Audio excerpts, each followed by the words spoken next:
എല്ലാവർക്കും അപ്ലോഡ് ഔട്ട്ലേക്ക് ഒരിക്കൽ കൂടി സ്വാഗതം. നിങ്ങളൊരു SSLC വിദ്യാർത്ഥിയാണ് എങ്കിൽ തീർച്ചയായിട്ടും നിങ്ങൾ ഈ ചാനൽ സബ്സ്ക്രൈബ് ചെയ്യണം. കാരണം എല്ലാ സബ്ജക്റ്റുകളുമായി ബന്ധപ്പെട്ട് വളരെ യൂസ്ഫുൾ ആയിട്ടുള്ള വീഡിയോകൾ റിവിഷൻ ക്ലാസ്സുകളായിട്ടും സ്റ്റഡി ടിപ്സ് ആയിട്ടും സ്റ്റഡി ട്രിക്സ് ആയിട്ടും ഷുവർ ക്വസ്റ്റ്യൻസ് ആയിട്ടും ഒക്കെ ഈ ചാനലിലൂടെ നിങ്ങൾക്ക് നിരന്തരം ലഭിച്ചുകൊണ്ടിരിക്കും പരീക്ഷ കഴിയുന്നത് വരെ. സോ തീർച്ചയായിട്ടും ഈ ചാനൽ സബ്സ്ക്രൈബ് ചെയ്യുക, നിങ്ങളുടെ കൂട്ടുകാർക്ക് എല്ലാവർക്കും ഷെയർ ചെയ്യുകയും ചെയ്യുക. ഓക്കെ, സോ മലയാളം പരീക്ഷയിൽ 17 ചോദ്യങ്ങളാണ് നിങ്ങൾക്ക് ഉണ്ടാവുക. 17 ചോദ്യങ്ങൾക്ക് കൂടി 53 മാർക്കാണ് മൊത്തമുള്ളത്. അതിൽ 40 മാർക്കിൻ്റെ ചോദ്യങ്ങളാണ് നിങ്ങൾ അറ്റൻഡ് ചെയ്യേണ്ടത്. ഓക്കെ, ഇത് അറ്റൻഡ് ചെയ്യാൻ നിങ്ങൾക്കുള്ള സമയം 1.5 മണിക്കൂറാണ്. അതിന് പുറമെ 15 മിനിറ്റ് കൂൾ ഓഫ് ടൈം ലഭിക്കും. എങ്ങനെ ഈ 1.5 മണിക്കൂറിനുള്ളിൽ ഫുൾ മാർക്ക് നേടുന്ന രീതിയിൽ പരീക്ഷ എഴുതി പൂർത്തിയാക്കാം എന്നാണ് ഞാൻ പറയാൻ പോകുന്നത്. ശ്രദ്ധിച്ച് വേണം കാര്യങ്ങൾ കേൾക്കാൻ. ഈ പറയുന്ന 17 ചോദ്യങ്ങൾ, മലയാളം പരീക്ഷയുള്ള 17 ചോദ്യങ്ങളിൽ ആദ്യത്തെ 8 ചോദ്യങ്ങൾക്ക് കൂടി മൊത്തം നിങ്ങൾക്ക് ലഭിക്കുക 8 മാർക്കാണ്. 1 മുതൽ 5 വരെ ചോദ്യങ്ങൾ 1 മാർക്കിൻ്റെ ചോദ്യങ്ങളാണ്. അതിൽ 4 എണ്ണം അറ്റൻഡ് ചെയ്താൽ മതി, 1 ചോയ്സാണ്. 6 മുതൽ 8 വരെയുള്ള ചോദ്യങ്ങൾ 2 മാർക്കിൻ്റെ ചോദ്യങ്ങളാണ്. അതിൽ 3 ചോദ്യം ഉണ്ടാവും, അത് 2 മാർക്കിൻ്റെതാണ്. അതിൽ 2 എണ്ണം എഴുതിയാൽ മതി. അങ്ങനെ 1 മുതൽ 8 വരെയുള്ള ടോട്ടൽ ചോദ്യങ്ങൾക്ക് മൊത്തം നിങ്ങൾക്ക് കിട്ടുന്ന മാർക്ക് 8 ആണ്. ഓക്കെ, ഇവിടെ നിങ്ങൾ മനസ്സിലാക്കേണ്ട കാര്യം, ബാക്കി 9 മുതൽ 17 വരെയുള്ള ചോദ്യങ്ങളിൽ നിന്നാണ് നിങ്ങൾക്ക് 32 മാർക്കും ബാക്കി സ്കോർ ചെയ്യേണ്ടത്. അതുകൊണ്ട് തന്നെ ഈ എക്സാമിൽ ഏറ്റവും അധികം സമയം നിങ്ങൾ ചിലവഴിക്കേണ്ടതും 9 മുതൽ 17 വരെയുള്ള ചോദ്യങ്ങൾ അറ്റൻഡ് ചെയ്യാനാണ്.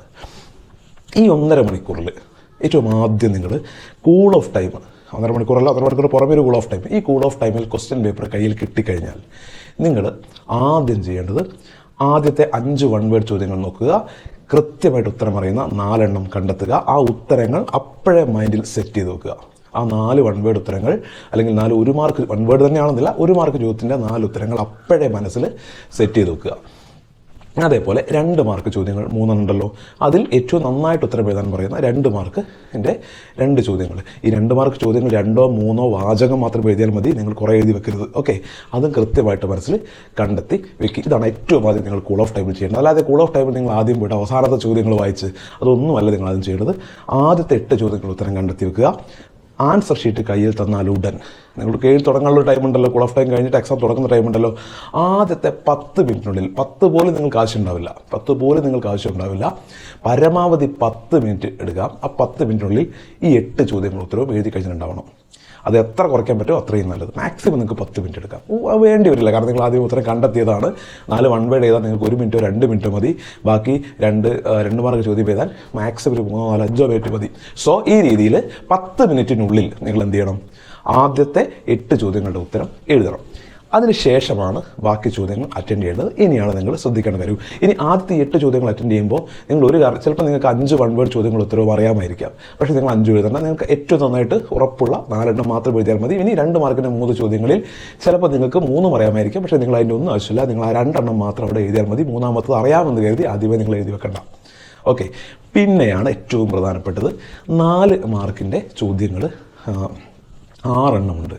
5 ചോദ്യങ്ങൾക്ക്, അതായത് 5 എണ്ണത്തിനാണ് നിങ്ങൾക്ക് ഉത്തരം എഴുതേണ്ടത്. 5 × 4 20 മാർക്കാണ് ആ ഭാഗത്ത് നിന്ന് കിട്ടുന്നത്. ഇവിടെ ഏറ്റവും കൃത്യമായിട്ട് ഉത്തരം അറിയുന്ന ആ 4 മാർക്കിൻ്റെ 5 ചോദ്യങ്ങൾ സെലക്ട് ചെയ്ത് അത് നിങ്ങൾ എഴുതി പൂർത്തിയാക്കണം. ഇവിടെ ശ്രദ്ധിക്കേണ്ട ഒരു പ്രധാനപ്പെട്ട കാര്യം, 4 മാർക്കിൻ്റെ ചോദ്യങ്ങളോട് നിങ്ങളുടെ അരപ്പുറത്തിൽ ഉത്തരം എഴുതാനാണ് പറയുന്നത്. ഒരു പുറം എന്ന് വെച്ചാൽ ഒരു പേപ്പർ 2 സൈഡ് ഉണ്ടല്ലോ, അതിൽ ഒരു സൈഡിനെയാണ് നമ്മൾ ഒരു പുറം എന്ന് പറയുന്നത്. ഒരു പേപ്പറിന് 2 സൈഡ്, 2 വശങ്ങളുണ്ട്. അതിൽ ഒരു വശത്തെയാണ്, ഒരു സൈഡിനെയാണ് നിങ്ങളോട് ഒരു പുറം എന്ന് പറയുന്നത്. അതിൻ്റെ പകുതിയാണ് അരപ്പുറം എന്ന് പറയുന്നത്. ഓക്കെ, അപ്പോൾ അരപ്പുറത്തിൽ എഴുതാൻ കറക്റ്റ് അരപ്പുറം എന്നല്ല, നിങ്ങൾക്ക് കുറച്ചുകൂടിയൊക്കെ വേണമെങ്കിൽ അധികം എഴുതാം. നിങ്ങൾക്കൊരു തൃപ്തി വരണമെങ്കിൽ ചിലപ്പോൾ കുറച്ചുകൂടി അധികം എഴുതേണ്ട 4 മാർക്കല്ലേ, നിങ്ങൾക്ക് എഴുതാം. പക്ഷേ ഒരു കാരണവശാലും നിങ്ങൾ അനാവശ്യമായിട്ട് വലിച്ചു വാരി ഒരു പുറം മുഴുവനും അപ്പുറത്തെ പുറത്തിൻ്റെ പകുതിയും ഒന്നും 4 മാർക്കിൻ്റെ ചോദ്യത്തിന് ഉത്തരം എഴുതി വെക്കരുത്. അങ്ങനെ എഴുതി വെച്ചാലുള്ള കുഴപ്പം, അതിൻ്റെ ആവശ്യമില്ല. അത് നിങ്ങൾക്ക് സമയം നഷ്ടപ്പെടുത്തും എന്നുള്ളതാണ്. അനാവശ്യമായിട്ട് നിങ്ങളുടെ സമയത്തെ അത് നഷ്ടപ്പെടുത്തും. കാരണം ഒരു അരപ്പുറത്തിൻ്റെ ഒരു 4 മാർക്കിൻ്റെ ചോദ്യത്തിന് അവരാവശ്യപ്പെടുന്ന അരപ്പുറം എഴുതാനാണ്. നിങ്ങൾക്ക് കുറച്ചുകൂടി അധികം എഴുതാം. പക്ഷേ നിങ്ങൾ അതിന് പകരം ഒരു പേജ്, ഒരു സൈഡ് മുഴുവനായിട്ടും ബാക്കി സൈഡിൻ്റെ പകുതിയുമൊക്കെ എഴുതി കഴിഞ്ഞാൽ ഉണ്ടാകുന്ന ഏറ്റവും പ്രധാനപ്പെട്ട പ്രശ്നം, മറ്റൊരു ചോദ്യത്തിന് ഉത്തരം എഴുതാനുള്ള നിങ്ങളുടെ സമയമാണ് നഷ്ടപ്പെടുക. അത് ഒരിക്കലും സംഭവിക്കാൻ പാടില്ല.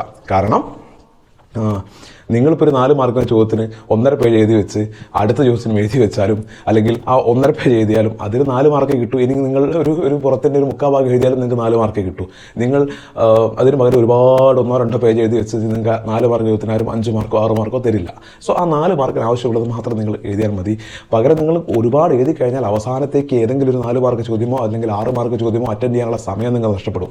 അവസാനം 1.5 മണിക്കൂർ അവസാനിക്കുമ്പോൾ നിങ്ങൾക്ക് വീണ്ടും ചിലപ്പോൾ ഒരു ചോദ്യമോ 2 ചോദ്യമോ ഒക്കെ എഴുതാൻ ബാക്കി ഉണ്ടാവും എന്നുള്ളത് ഓർക്കുക. സോ സമയം നഷ്ടപ്പെടാൻ വലിയ സാധ്യത ഇങ്ങനെ നിങ്ങൾ അമിതമായിട്ട് ഉത്തരം എഴുതുന്നത് കൊണ്ടുണ്ടാവും. സോ ഒരിക്കലും അങ്ങനെ നിങ്ങൾ ഉത്തരം എഴുതാൻ പാടില്ല.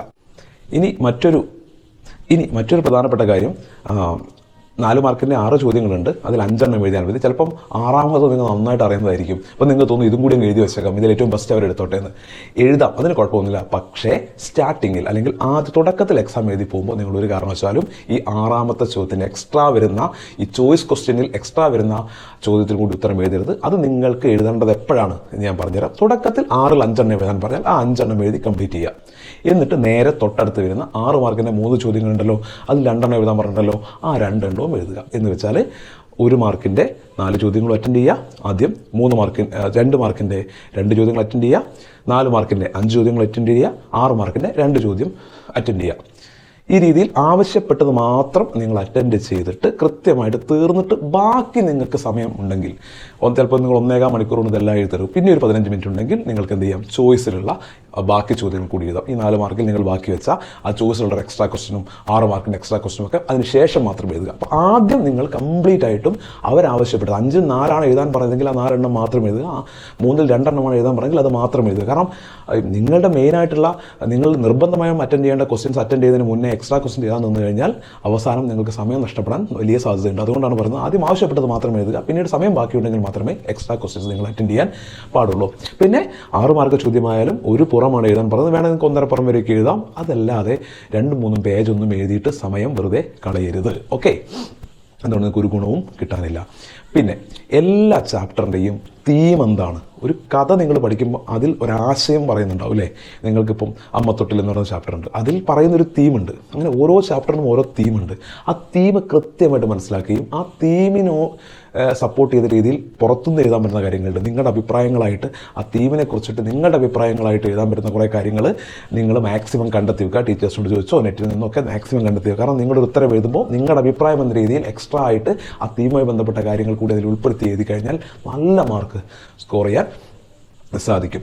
ഈ രീതിയിൽ വളരെ കൃത്യമായി പ്ലാൻ ചെയ്ത് എഴുതി കഴിഞ്ഞാൽ ഫുൾ മാർക്ക് സ്കോർ ചെയ്യാൻ കഴിയും. പ്രത്യേകിച്ച് നിങ്ങളൊരു ഉത്തരം ഞാൻ ലാസ്റ്റ് പറഞ്ഞൊരു പോയിന്റ്, ഉത്തരം നിങ്ങൾ എഴുതുമ്പോൾ നിങ്ങളുടേതായിട്ടുള്ള ചില പോയിന്റുകൾ, നിങ്ങളുടെ കുറച്ച് അഭിപ്രായങ്ങൾ കൂടി അതിലേക്ക് എഴുതേണ്ടി വരും. പ്രത്യേകിച്ച് കുറിപ്പുകൾ തയ്യാറാക്കുന്ന സമയത്ത്, ഉപന്യാസങ്ങൾ തയ്യാറാക്കുന്ന സമയത്തൊക്കെ നിങ്ങളുടേതായിട്ടുള്ള ചില എക്സ്ട്രാ പോയിന്റുകൾ അതിലേക്ക് ചേർത്താൻ ഉള്ള കാര്യങ്ങൾ ആദ്യമേ പ്രിപ്പയർ ചെയ്ത് വെക്കുക. നിങ്ങൾക്കറിയാലോ ഓരോ പാഠത്തിനെയും തീം എന്താണ്, ആ തീമിനെ സപ്പോർട്ട് ചെയ്യുന്ന കുറേ വാചകങ്ങൾ ആദ്യമേ പഠിച്ചു വെച്ച് പോവുക. അതൊക്കെ അതിലേക്ക് എഴുതി കഴിഞ്ഞാൽ പേപ്പർ നോക്കുന്ന ആളുകൾക്ക് ഈ കുട്ടിക്ക് ഈ പാഠഭാഗത്തെക്കുറിച്ചും ഈ പാഠഭാഗത്തിൽ കൈകാര്യം ചെയ്യുന്ന തീമിനെക്കുറിച്ചും വ്യക്തമായ ധാരണയുണ്ട് എന്നൊരു ബോധ്യം വരികയും അയാൾ അതിന് മാർക്ക് നന്നായിട്ട് ഇടുകയും ചെയ്യും എന്നുള്ളത് കൃത്യമായിട്ട് ഓർക്കുക. പിന്നെ ഏറ്റവും അവസാനമായിട്ട് എല്ലാ അതായത് ഇപ്പോൾ കുറിപ്പ്, ലെറ്റർ, ഉപന്യാസം, ആസ്വാദനക്കുറിപ്പുകൾ, മുഖപ്രസംഗം, ഇതിൻ്റെയൊക്കെ സ്ട്രക്ചറും അതിലൊക്കെ ഉപയോഗിക്കുന്ന ഒരു ഭാഷാ രീതിയും ഒരു കത്ത് എഴുതുന്ന പോലെ ആയിരിക്കില്ല ഒരു പത്രവാർത്ത തയ്യാറാക്കേണ്ടത്, അതുപോലെ ആയിരിക്കില്ല ഒരു ആസ്വാദനക്കുറിപ്പ് തയ്യാറാക്കേണ്ടത്, അതുപോലെ ആയിരിക്കില്ല ഒരു ഉപന്യാസം തയ്യാറാക്കേണ്ടത്. ഓരോന്നിനും ഓരോ രീതിയിലാണ് നമ്മുടെ ഭാഷ ഉപയോഗിക്കുക. അത് കൃത്യമായിട്ട് മനസ്സിലാക്കി വെക്കുക. അതിന് നിങ്ങൾക്ക് ഹെൽപ്പ് ചെയ്യുന്ന ഒരുപാട് വീഡിയോകൾ ഇതിനോടകം തന്നെ നെറ്റിൽ ലഭ്യമാണ്. ഈ ചാനലിൽ തന്നെ ഉടൻ ഒരു വീഡിയോ വരും എങ്ങനെയാണ് ഓരോന്നും എഴുതേണ്ടത് എന്നുള്ളത്. ആ വീഡിയോ നിങ്ങൾ കാണുക. സോ അങ്ങനെ കൃത്യമായിട്ട് എഴുതിയാൽ മലയാളത്തിന് ഫുൾ മാർക്ക് കൺഫേം ആവും. ഓക്കെ, സോ നന്നായിട്ട് പ്രിപ്പയർ ചെയ്യുക, നന്നായിട്ട് എക്സാം എഴുതുക, മുഴുവൻ മാർക്കും സ്കോർ ചെയ്യുക. വീണ്ടും കാണാം. Thank you.